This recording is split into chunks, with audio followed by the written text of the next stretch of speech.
Welcome to my channel. நீங்கள் பார்த்துட்டு இருக்கிறது ஒரு நாக தெய்வங்கள் இருக்கிற ஒரு கோவில். ஒரு காட்டுக்குள்ளே தான் இந்த கோவில் இருக்குது. வருஷத்துக்கு ஒரு டைம் தான் இது க்ளீன் பண்ணுவாங்க. பாருங்க, அந்த உள்ளே தான் அந்த கோவில் இருக்குது. இது கோவிலோட என்ட்ரன்ஸ். பார்த்தீங்கன்னா இங்கே தான் விளக்கத்துவாங்க. வருஷத்துக்கு ஒரு டைம் தான் இந்த கோவிலுக்கு வருவாங்க. இந்த கோவிலில் பூஜை வந்து வருஷத்துக்கு ஒரு டைம் வந்து சுத்தம் பண்ணி பூஜை பண்ணுங்க. பாருங்கள், அந்த கல் பாருங்கள், அந்த மரத்துக்குள்ளே தான் கோவில் இருக்குது. இந்த மாதிரி ஒரு கோயிலை நீங்கள் வந்து பார்த்துருக்க மாட்டீங்க. பூரா மரம் தான் காடு. அது பாருங்கள், அந்த காட்டுக்குள்ளே தான் அந்த கோவில் இருக்குது. பாருங்கள், அந்த கல் பாருங்க உள்ளுக்குள்ளே இருக்குது பாருங்க. அந்த இலையை தாண்டி தான் அந்த கல் கடையில் தான் இந்த கோவில் இருக்குது. இந்த மாதிரி ஒரு கோவிலை நீங்கள் எங்கேயும் பார்த்துருக்க முடியாது. சுற்றி மரம் தான், அந்த மரத்துக்குள்ளே தான் இந்த கோவில். நாகதெய்வங்கள் உள்ள கோவில், நாகதெய்வம் கோவில் கேரளாவில் இப்படி இருக்குது. இந்த மரம் பாருங்கள் எப்படி இருக்குதுன்னு பாருங்கள். இந்த பூரா பாருங்கள். இந்த நீங்கள் வந்து கோவிலை பார்த்துருப்பீங்க, ஆனால் இந்த மாதிரி ஒரு கோயிலை நீங்கள் பார்த்துருக்க முடியாது. காட்டுக்குள்ளே, அதாவது பாலஞ்ச காட்டுக்குள்ளே தான் இந்த கோயில். இந்த கோயிலோட என்ட்ரன்ஸ் பாருங்கள். இங்கே தான் விளக்கேற்றுவாங்க. நாகதெய்வங்கள் உள்ள கோவில். ஒரு சக்தி வாய்ந்த கோவில் கேரளா மாநிலத்தில். பாருங்கள், அதை நாகதெய்வங்கள் உள்ள கோயில். அந்த தலை அப்படியே இருக்குது பாருங்க. நாகப்பாம்போட அந்த தலை இருக்குது பாருங்க. கோவில் எப்படி இருக்குன்னு பாருங்க. சக்தி வாய்ந்த கோவில் இது, மிக மிக சக்தி வாய்ந்த கோவில். இந்த மாதிரி ஒரு கோயிலை நீங்கள் பார்த்துருக்க மாட்டீங்க. நிறைய கோயில் பார்த்துருப்பீங்க. பாலாடஞ்ச காட்டுக்குள்ளே இருக்கிற ஒரு நாக தெய்வங்கள் சக்தி வாய்ந்த கோவில். அந்த கல் பாருங்க, அந்த கல் பாருங்க, காட்டுறேன் பாருங்கள். அந்த கல் தான் அந்த கல் தாங்க. அந்த கல் இருக்கிறத கல்லுக்கு எடுத்து அந்த கோவில் இருக்குது.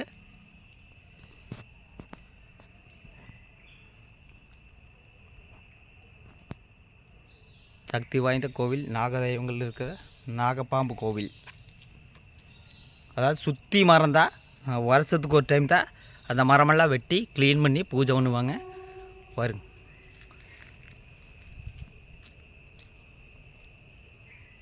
இது ஒரு ஆன்மீக சம்மந்தமான ஒரு வீடியோ.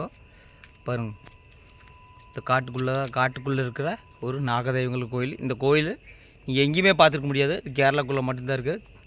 அதாவது இந்த கோயில் எங்கே இருக்குன்னு பார்த்தீங்கன்னா, மலப்புரம் டிஸ்ட்ரிக்டில் வாணியம்பலங்கிற ஊரில் தான் நாகதெய்வங்கள் இருக்கிற ஒரு கோவில். இந்த கோயிலை பற்றி இவர் சொல்லுவார். கோயிலை பற்றி பேசுங்க. இது ரொம்ப பழைய காலத்திலேருந்து ஒரு கோயில்.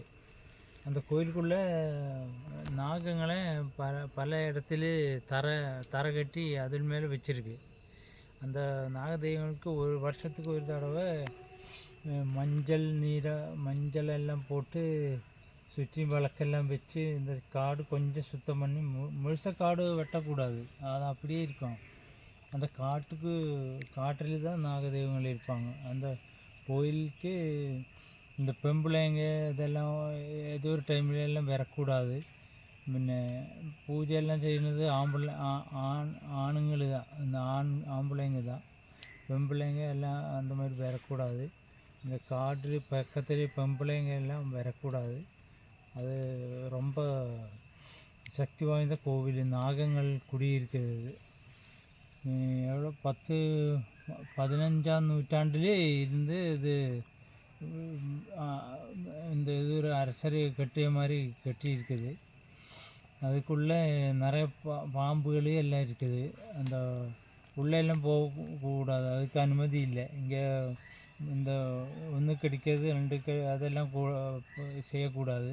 சுத்தமாக வச்சுருக்குது. அது வருஷத்துக்கு ஒரு தடவை தான் இந்த கோயிலுக்கு விசேஷமாக ஒரு நாள், ஆயில்ய நாளுன்னு சொல்லுவாங்க. அந்த நாளுக்கு வந்து பூஜை காலையிலேருந்து காலையில் ஆரம்பித்து அடுத்த காலை வரைக்கும் பூஜை இருப்பாங்க. அவ்வளோதான். ஓகே. அதாவது பூஜை வந்து ஆண்கள் தான் பூஜை பண்ணணுங்க. அதே மாதிரி லேடிஸ் எல்லாம் இந்த கோயிலுக்கு கண்ட டைமில் வரமாட்டாங்க. ஆனால் வருஷத்துக்கு ஒரு டைம் வருவாங்க.